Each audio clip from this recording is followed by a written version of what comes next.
Hello, welcome to Tell 'em Like It Is, NFL Week 14. Dave Scholl here. Little NFL music in the background. Charlie and Rosie in the background. Trying to get in the football program here. Charlie, go poke yourself in the head, bro. Go on the desk. Charlie trying to get a raise in the office here, trying to negotiate his contract. I like to call this clinching time here in the NFL. We're going to be seeing some teams get into that clinching time where they clinch playoff spots. And of course, it's a lot easier to clinch a playoff spot than it is to clinch a division title. But like in the Vikings case, I think they could both happen at the same time. Usually that's not the case, but when a division gets out of control and one team runs away, that's part of it. The week did start off the other night with Baker Mayfield sending out a warning shot to all those who think he's done. I'm not one of those.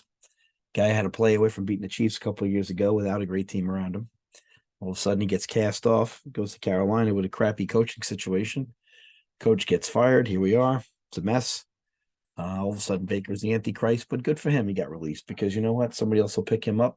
And he's certainly better than a lot of the options I see in the NFL on a week-to-week basis. But again, he'd have to renegotiate because he's, costs a lot of money. Obviously, you wouldn't sign him. Hey, Rosie, stop. Dog's fighting in the background here. I'm telling like it is. Rosie likes to play. So, Baker would have to renegotiate, no doubt about it. And, he shouldn't renegotiate. He's going to have to take a little bit less money than that gaudy contract he had. He's still getting paid a lot of money. He doesn't need a lot of money. If he wants to play football, he'll let us know by renegotiating a cheaper contract. If not, he thinks his ego's too big, then he can just live off the huge amount of money he's already made with those commercials as well as his NFL contract. So good games this week. Like I said, moving up week. Good to see Baker, make a great comeback the other night, and the Raiders are just a disgrace. Josh McDaniel proving again that he's not a good head coach. It looks like they got hot for a little while, but they're done at 5-8. Pretty much put a fork in them. 9-8 is not going to get it done in the AFC. So mathematically not eliminated, but soon. Rams are 4-9. We know they're already done. I mean, there's ways to be eliminated. There's ways to be mathematically eliminated. So they're two different things, but doesn't matter either way. You're not getting in there. By the way, Chris Carter only does get touchdowns in Jersey here. Some big games this week. Real big games. We got Jets here in New York. The Mike White is Joe Montana thing is still going strong. Jets and Giants, big games this week. Jets 7-5 at the Bills 9-3. The Bills better be careful. No Von Miller. I don't see how they're the best team anymore. The biggest hope for them is to remain the 1 seed, and that way the Chiefs and the Bengals have to play each other and can bump each other off, and you only have to deal with one of them. I don't think they're beating the Chiefs without Von Miller. Von Miller is a big part of that win. I think they can beat the Bengals, but they're not beating the Chiefs in that matchup. So no Von Miller could be a big problem. So we'll see if the Bills take that seriously and can hold on to this 1 seed. They're at home. There's snow on the ground in upstate New York. Bills are not considered a New York team to a lot of New York fans. They are. Jets, again, got to find a way to get this game here. You got some help by the Chargers last week. Just didn't get it up. Hey, stop. And so the Bills, like I said, 9-3, Jets 7-5. Jets need to get this win, stay alive, basically. I mean, I know that they'll still have a shot, an outside shot, but you can't be. Again, it's a hard game. I think the Bills are favored by about 10 points. A hard game to see the Jets winning, but the Jets can surprise you before, and the Bills can disappoint. Browns 5-7 at the Bengals 8-4. I said it before, I said it again. Telling like it is, Bengals best third down team in football. No matter what the distance on third, they seem to complete it. Browns with with Deshaun is a real threat, but at the same time, Bengals are a tough team. Browns 6-7, they'd have to run the table. If they were 5-7, they'd have to run the table to have a shot. I just don't see them beating the Bengals in Cincinnati, but I'm sure it'll be close because that's what Cincinnati does to drive you crazy. Texans 1-10-1 and playing well actually, but just don't have the horses at the Cowboys 9-3. At least they don't have to go a long distance to get their butt kicked. The Cowboys, like I said, 9-3. Cowboys are a potent team. I think they have a shot to win it all. They got special players on both sides of the ball. And when I say special players, it's about generational players. So they got some, they got a guy like Micah Parsons, all right, and they got Diggs on the defensive end, transition, just special players. They got some good running backs. They got some good wide receivers in Lamb. Dak makes me a little nervous sometimes missing the open throw, but They have a couple of players that could turn a game on you, so I think that they do have a legitimate shot. That's not even a game worth talking about. Cowboys should win that game. The spread is 17, though. I wouldn't touch that with a 20-foot pole. My Vikings are underdog at the 5-7 Lions. It's amazing to see a 10-2 Viking team be an underdog at the Lions, but who cares? Viking fans and the websites are going crazy, jumping off buildings. I could care less what the NFL thinks of my team. We're a pretty good team. We're not a great team. Our defensive metrics are horrendous, except for sacking the quarterback and turnovers. But we do let up a lot of yards. Last week, again, no exception. Just doing our best to give that game away. Again, snapping the ball when we're up 2 scores with 20 seconds on the play clock, clearly not understanding it. Even before the end of the first half, we throw a fade pattern on 3rd and 3. If you run the ball there and you don't get it, at least you make the Jets make a decision. They don't get the 3 at the end of the half and get momentum, and you leave being 20-3 instead of 20-6. But nope, we don't do that. We throw a flare. Kirk was as accurate as I've ever seen him last weekend. And, we throw that 3rd down and 3, and we settle for the field goal, and thank God Joseph hit it. But again, we left way too much time, especially with our defense. And when we're trying to let people not go the length of the field against the Saints, we're horrendous. We've done this multiple times. We were horrendous in that area. Like I said, in London with the Saints, we were horrendous with that multiple times this year. It's not a good situation for the Vikes. We let teams go the length of the field on us all the time. Lions much improved, 5-7. They're going to be looking to have some fun against the Vikes. Remember, we beat them on a late touchdown to the corner last time. So this is going to be a tough game for the Vikes. We got to be healthy. We got to take care of the football, obviously. And we've done that for the most part. We're plus minus on the turnovers. We're way up there. So it's a good statistic for the Vikes. Eagles 11-1, most balanced team. Everybody keeps telling you the Giants 7-4-1. Giants just have no health right now. I don't see how they could stay in this game, although Dable's great at managing the game, unlike my coach. Dable finds a way to keep this game. He'll shorten the game for you, and when you're the underdog, that's what you got to do. Speaking of shortening the game, Sharks out to a 3-1 start after graduating 8 seniors last year. Still out to a 3-1 start. Good for the Sharks, the baby Sharks. So only 3 seniors this year. So good to see us off to that start. But getting back to football here. Ravens could be a team going backwards, 8-4, no Jackson. They got to find a way to get out of win here versus Steeler. They got to find a way to get this game done right here. If they could figure out a way, I think they could still get in the playoffs. But there's talk that Deshaun, might be out for the season. There's talk that he might be out till Christmas. Either way, not good. They can't afford to go to 8-6 without Deshaun's absence. They're gonna have to step up. They have a good running game. They have a good defense. Harbaugh, this is where those decisions early in the year, just blowing leads, just making mind-boggling decisions comes back to bite you in the ass. Yeah, show you why you're a riverboat gambler, but you're really about 11-1 team right now, maybe a 12-0 team. You've had double-digit lead in every game you've lost.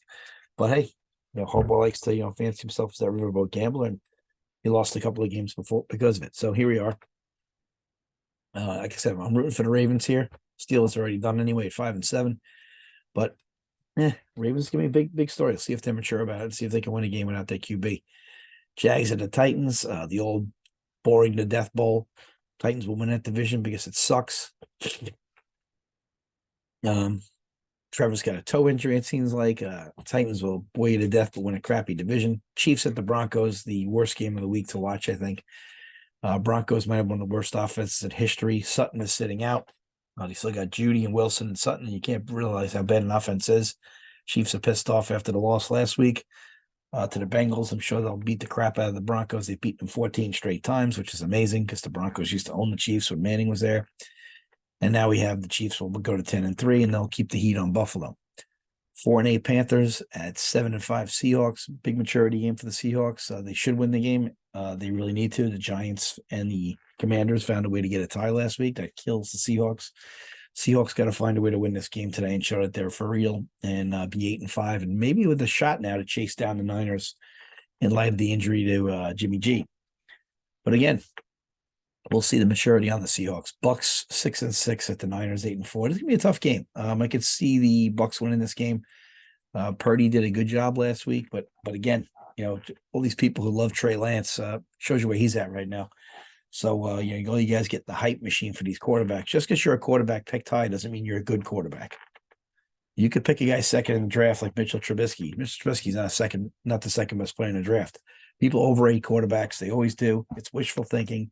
They're hoping as hard as they can. Yeah. Where's Trey Lance? Yeah. enough said. Told you he sucked. He sucks so far. Maybe he matures, but he sucks. Maybe he'll have a late career metamorphosis like Geno Smith, who showed big time heart and big time learning curve for the Seahawks. Done a great job. But the Niners here, like I said, with Purdy, Niners are good on both sides of the ball. They got to take care of it. Tom Brady with another pull-out win last week after sucking the whole game, basically. Buccaneers come down, get to 6-6. They're probably locked into the 4 seed. No matter what you do, you win that crappy division, you're going to get a 4 seed. You're not going to have as good a record as the other teams. But this is a game, if they win, they could have as good a record as another division foe, and then they could get into that 3 spot. You'd like to get into that 2 and 3 spot. At least the Eagles are in that 1 spot, although the second weekends have shown that those 1 seeds are vulnerable. So we'll see how it goes. Dolphins at the most disappointing team in my mind, the Chargers. Coach has to be out. I think he totally blows. 6-6 with that team and some of the decisions he's just made on 4th and 2 on his own 30. Up 3 early in the year, not punting the ball and giving it back. I mean, just awful. How do you 4-2 with this team? 6-6 with this team, I should say, rather. Dolphins, I think, are going to hopefully find a way to beat the Chargers. Let's just put them out of their misery and call it what it is, and basically get on with it and find a way to finish off the Chargers once and for all. We can get the firewood out. We can dump coach. That's a good game tonight. I'm looking forward to watching that at 8:20. Tomorrow, Pats last stand. I think they're done, but they're just going to raise hope anyway. 6-6 Pats to 4-8 Cardinals. Cardinals very disappointing. Give Murray all that money and you suck. Kingsbury, obviously it's not working out there. They need to make a change there. Pats 6-6 have hung tough, but that division they're in is just so rough. They do have a tiebreaker with the Jets, so they got to find a way to win some games, find a way to get to 10 wins, and get to 4 in one of these last 5 games, and see if you can run the table with that. That being said, I'm looking for the Pats to find a way to win this game tonight, because I still think it matters enough to the Birds. Let's look at the standings here in the conference situation. If you look at Bills, like I said, number 1 seed.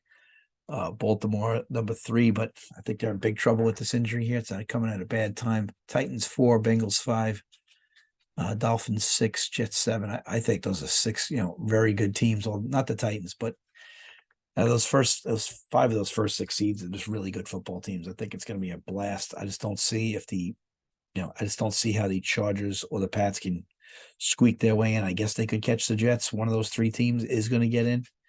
So we'll see how that goes. The Pats do own the tiebreaker against the Jets, so that's very important. If you scroll down to the NFC, obviously Eagles, Vikings are really kind of locked in strong to that 2 seed, unless they start to screw up here down the stretch of the season. San Fran will be 3, Bucks will be 4, Dallas 5 with that Houghton team. That's an amazing 5 seed. Giants are the 6th, and Seattle will be 7. Commanders just a half game behind the Giants, basically. No, 1 game and a loss, I'll say. Lions are done at 5-7, and if they had any chance, they'd be out. If they'll have any chance, they're going to be out today. So really, there's like 8 teams fighting for 7 spots in the NFC, whereas there's 9 teams fighting for 7 spots in the AFC. Again, if you get to 9-8, I think you still have a shot in the NFC.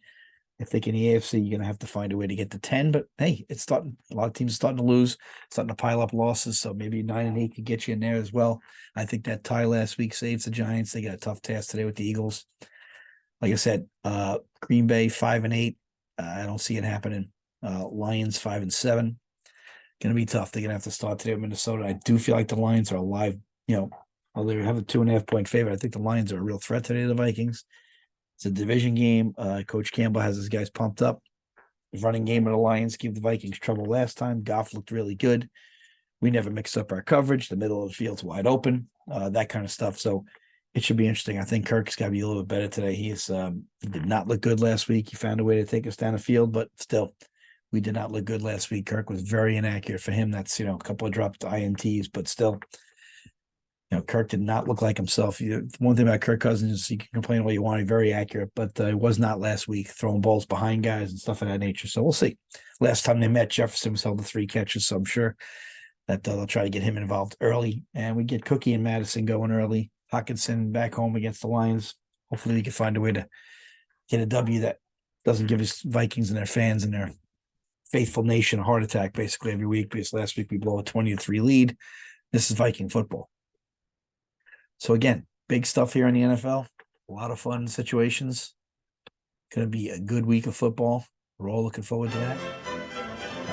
In the NFL, it's always a big week. And like I said, it's clinching time. Some teams are going to probably clinch today after a game. They'll be locked into a playoff spot. So it's exciting here on mid-December. On December 11th, I believe we are today. Wow, very exciting. December 11th. Teams locking into the playoffs. Give us a listen on iHeartRadio, Spotify, Apple, Twitter, Facebook. What you think? And we'll talk to you. Tell them like it is. Have a great day. Enjoy the games.